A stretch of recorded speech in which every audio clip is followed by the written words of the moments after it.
In a brief flash of light captured by the James Webb Space Telescope, astronomers realized they were looking at something that should not have been possible to see so clearly. JWST had just recorded the death of a single star, not in the recent universe, but in its earliest years, when everything we know today was still forming. This was not a distant galaxy, and not a blurred glow made from countless stars, but a lone stellar explosion that occurred just 730 million years after the Big Bang, at a time when the universe was still emerging from darkness. That light did not reach us by chance. It was revealed by a powerful gamma-ray burst, acting like a cosmic beacon that briefly lit up the exact location of a star collapsing across billions of years of expanding space. Without that signal, this moment would have remained invisible, buried in the early universe beyond the reach of human technology. What stunned scientists was not only how early this explosion occurred, but how familiar it looked. If the young universe was chaotic and unfinished, why did the death of this star follow rules that still seem to govern the cosmos today?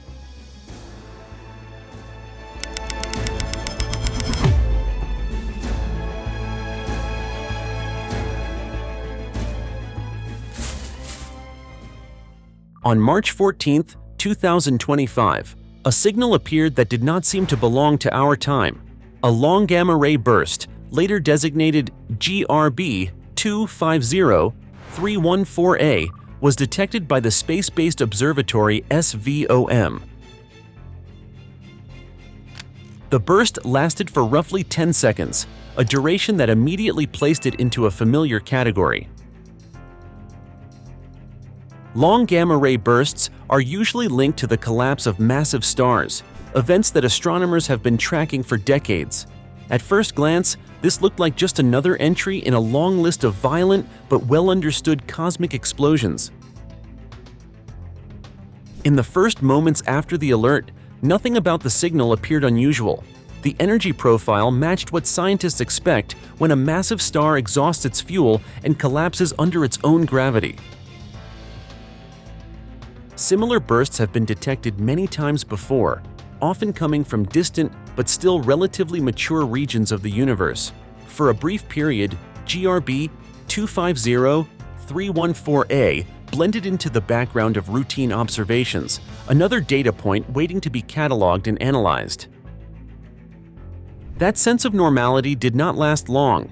As follow-up observations began, ground-based telescopes turned toward the coordinates of the burst and started searching for its afterglow. This faint, fading light is what remains after the initial gamma flash, and it often reveals crucial information about distance and environment. What they found immediately raised concern. The afterglow was strongest not in visible light, but deep in the infrared, a pattern that would not appear if the explosion were relatively close by. Infrared afterglows are a warning sign in astronomy. They suggest that light has traveled across enormous stretches of space and time, stretched and reddened by the expansion of the universe itself. The farther a source is, the more its original light shifts toward longer wavelengths. In this case, the shift was extreme. Quietly, behind the scenes, astronomers began to realize that this signal was coming from far beyond the regions they usually observe in such detail. What made this even more unsettling was the speed at which the afterglow faded. The behavior did not match nearby gamma-ray bursts, nor did it fully resemble anything seen at moderate distances. Every new measurement pushed the source farther back in time. GRB 250314A no longer looked like an event from the recent universe. It appeared to be reaching us from an era when the cosmos itself was still forming its first structures. By this point, the question was unavoidable. If this explosion was not close and not merely distant, then it had to be ancient. And if it was ancient, it meant the light being detected now had begun its journey when the universe was still in its infancy. How far back had this signal really traveled, and what kind of universe did it come from? The turning point came with the spectral analysis of the afterglow. When astronomers broke the light down into its component wavelengths, the result was unmistakable. The redshift measured at around 7.3, a number that instantly reframed everything they thought they were observing. This was not light from a distant corner of the modern universe. It was light that had begun its journey when the universe itself was only about 730 million years old, a fraction of its current age.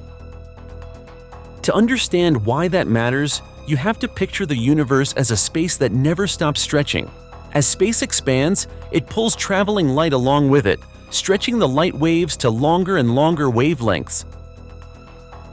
What once started as visible light slowly slides into infrared by the time it reaches us. The farther the light travels, the more extreme that shift becomes. In this case, the shift was so strong that almost all of the original visible signal had been dragged deep into the infrared. At distances like this, most telescopes simply stop being useful. Instruments designed to see visible or near-visible light are effectively blind. Even powerful ground-based observatories struggle, because Earth's atmosphere absorbs and distorts much of the faint infrared signal arriving from such an early time. For decades, this limitation forced astronomers to rely on indirect clues, seeing ancient galaxies only as smudges or statistical hints rather than clear individual events. That is what made this moment different. The redshift told scientists they were dealing with one of the earliest stellar deaths ever observed, but it also created a problem. To confirm what they were seeing, they needed a telescope capable of capturing faint infrared light with extreme sensitivity and clarity. There were no backups, no alternative instruments that could step in if this opportunity was missed. At this distance, timing mattered just as much as capability. The universe's expansion not only stretches light, it also stretches time. The brief explosion of a star that might unfold over days in its own frame becomes drawn out over months when observed from Earth. This effect created a narrow window during which the light of the supernova could be studied in detail before fading beyond detection. Every conclusion now depended on a single observer, one positioned far beyond Earth's atmosphere, designed for exactly this kind of task. The redshift had pushed the event beyond the reach of almost every telescope humans had ever built, and that meant all hopes rested on one eye, hanging silently in space, capable of seeing what no other instrument could. The James Webb Space Telescope was built for moments exactly like this, even before anyone knew this event would exist. Unlike earlier observatories, JWST was designed to see deep into the infrared, the part of the spectrum where ancient light is pushed after traveling across an expanding universe for billions of years. Where other telescopes lose clarity or see nothing at all, JWST can still resolve structure, brightness, and change. At extreme distances, that ability is not an advantage. It is the difference between detection and complete silence. In this case, timing mattered as much as technology. Once the redshift confirmed how far back in time this explosion occurred, astronomers realized they were racing against the clock. Supernovae do not shine forever. Their light rises, peaks, and then fades, often faster than follow-up observations can be arranged. JWST was scheduled to observe the source at precisely the moment when the supernova's light reached its maximum brightness as seen from Earth. Miss that window and the signal would fade into the background, indistinguishable from noise. Cosmic time dilation made this observation possible. Because the universe has expanded so dramatically since the explosion occurred, time itself appears stretched from our perspective.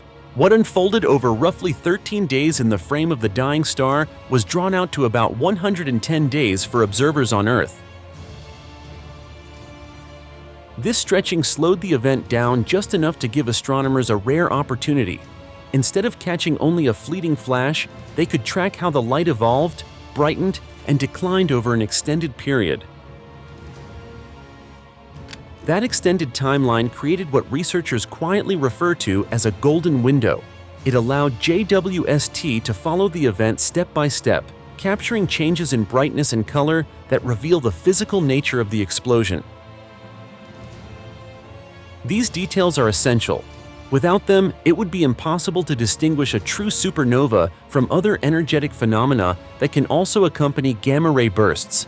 Every data point added confidence that this was not just another distant signal, but a genuine stellar death observed in real time.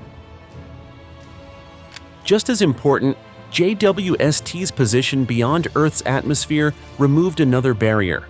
Infrared light from such extreme distances is easily absorbed or distorted by air and water vapor. From space, JWST could observe continuously without interference and with a stability no ground-based telescope could match. The result was a clean, uninterrupted record of an event that occurred near the beginning of cosmic history. Yet even with all of this, the most surprising part was still to come. JWST did not merely confirm that a star had exploded long ago. It revealed something unexpected about how that explosion behaved, setting the stage for a discovery that would challenge long-held assumptions about the early universe. The confirmation came from JWST's NIRC-AM data, and it left very little room for doubt.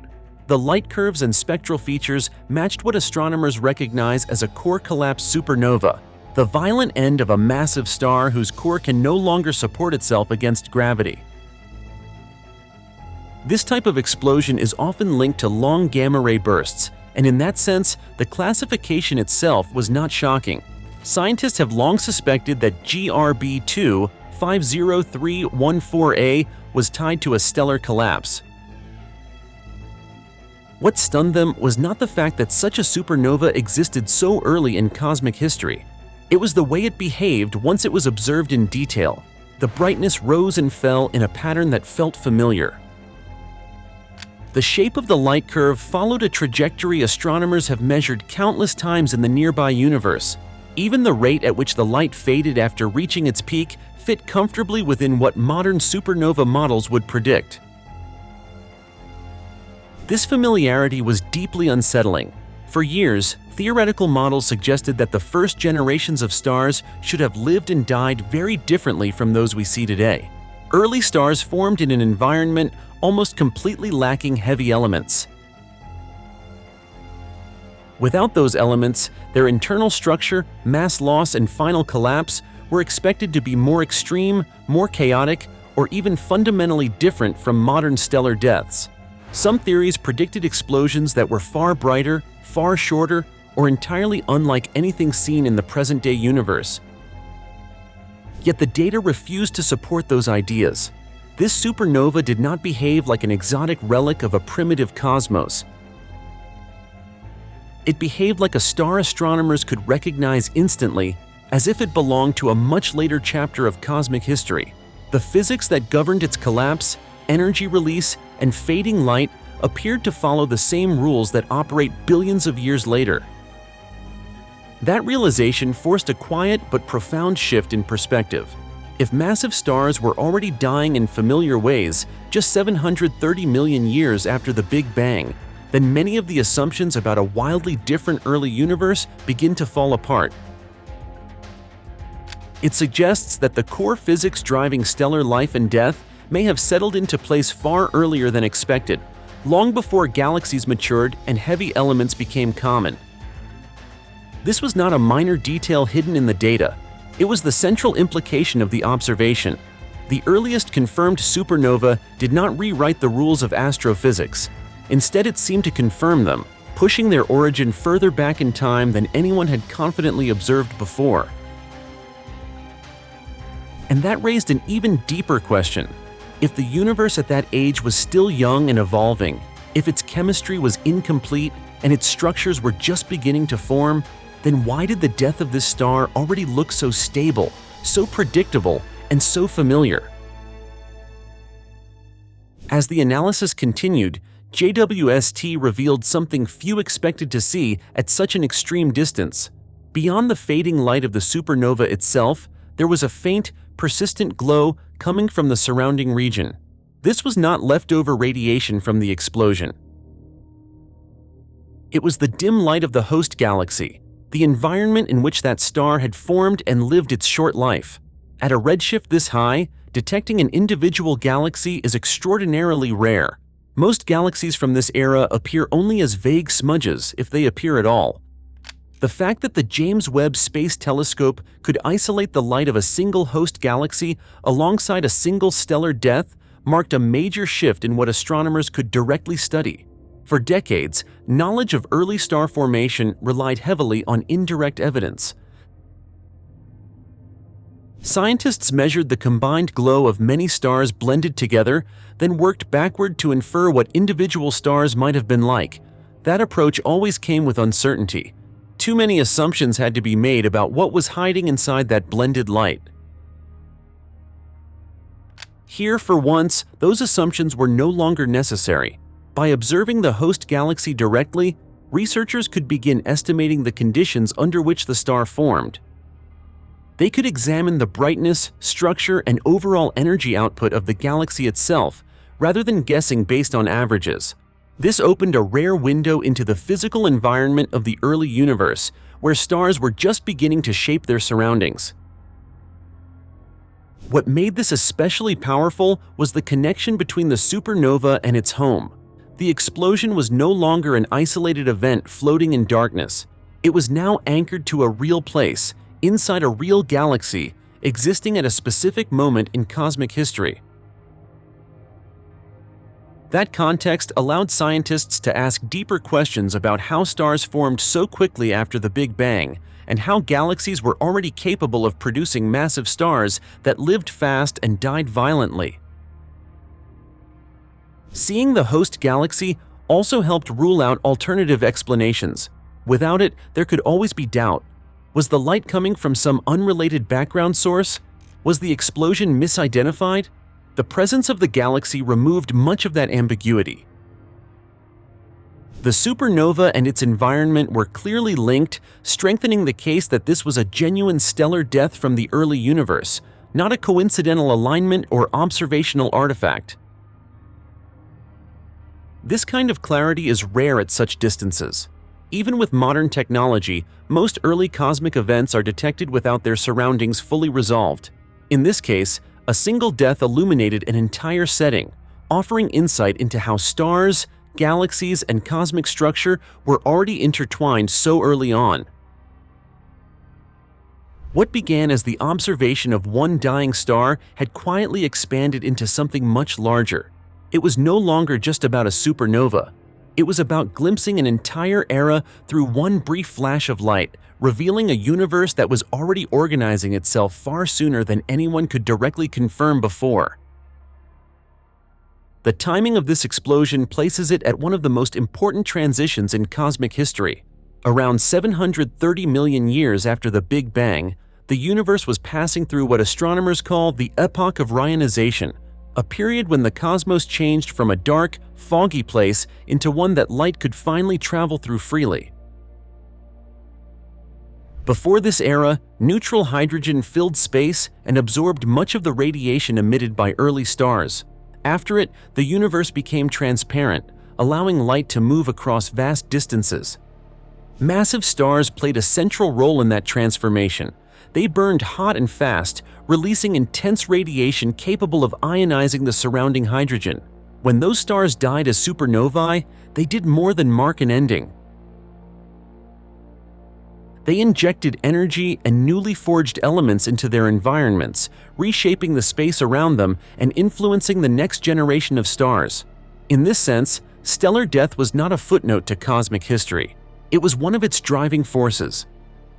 The supernova linked to GRB 250314a fits directly into this picture. Its timing suggests that massive stars were already forming, living, and dying in ways that actively contributed to Reionization. The radiation from stars like this, combined with the shock waves and material released by their explosions, helped carve channels through the cosmic fog. These processes allowed light to travel farther, accelerating the universe's transition from darkness to clarity. What makes this observation especially powerful is what it does not show. For years, some theories predicted that stars from this era might behave in extreme or unfamiliar ways, driven by exotic physics or radically different internal structures. Such stars were expected to produce unusual explosions or signatures that would clearly separate them from modern supernova. Yet this event shows no strong evidence of that. Its behavior aligns with known physics, suggesting continuity rather than chaos. That absence matters. It quietly rules out several dramatic ideas about early stars being governed by fundamentally different rules. Instead, it points toward a universe that settled into recognizable patterns very quickly. Even during one of its most transformative phases, the mechanisms behind stellar life and death appear to have followed principles that still operate today. This does not mean the early universe was simple. Reionization was a complex and uneven process, unfolding differently in different regions. But the basic tools driving it, massive stars and their explosive deaths, now appear less mysterious than once thought. The building blocks of cosmic structure were already in place, working efficiently long before galaxies grew large and familiar. In that light, this single supernova becomes more than a record breaker. It becomes a reference point, anchoring theories of reionization to direct observation rather than speculation. By confirming that early stellar deaths looked surprisingly normal, it reshapes how scientists think about one of the universe's most critical turning points. Perhaps the young cosmos was not as wild and unpredictable as we imagined. Perhaps order emerged earlier and more quietly than anyone expected. Gamma-ray bursts are often described as cosmic accidents, but in reality, they function more like precise beacons. When a massive star collapses, the brief flash of gamma radiation cuts through space with a clarity no ordinary light can match. For a few seconds, it marks the exact location of a stellar death in regions so distant that even entire galaxies are difficult to detect. Without that signal, events like this supernova would remain hidden, buried in darkness far beyond the reach of traditional observation. GRB2 50314A demonstrated just how powerful that role can be. The burst did not merely announce that something violent had happened, it pointed astronomers to a specific place and time, allowing follow-up instruments to move in quickly. This is where coordination becomes critical. With missions like SVOM identifying gamma-ray bursts in real time and the James Webb Space Telescope capable of deep infrared follow-up, the process no longer relies on luck alone. The detection chain is becoming deliberate, systematic, and increasingly reliable. In the past, early universe supernovae were almost entirely theoretical. Astronomers inferred their existence indirectly by studying the combined light of distant galaxies or the chemical fingerprints left behind in later generations of stars. Directly observing a single stellar death from this era was considered extremely unlikely, a rare coincidence that might happen once, if at all. GRB 2-50314A has begun to change that expectation.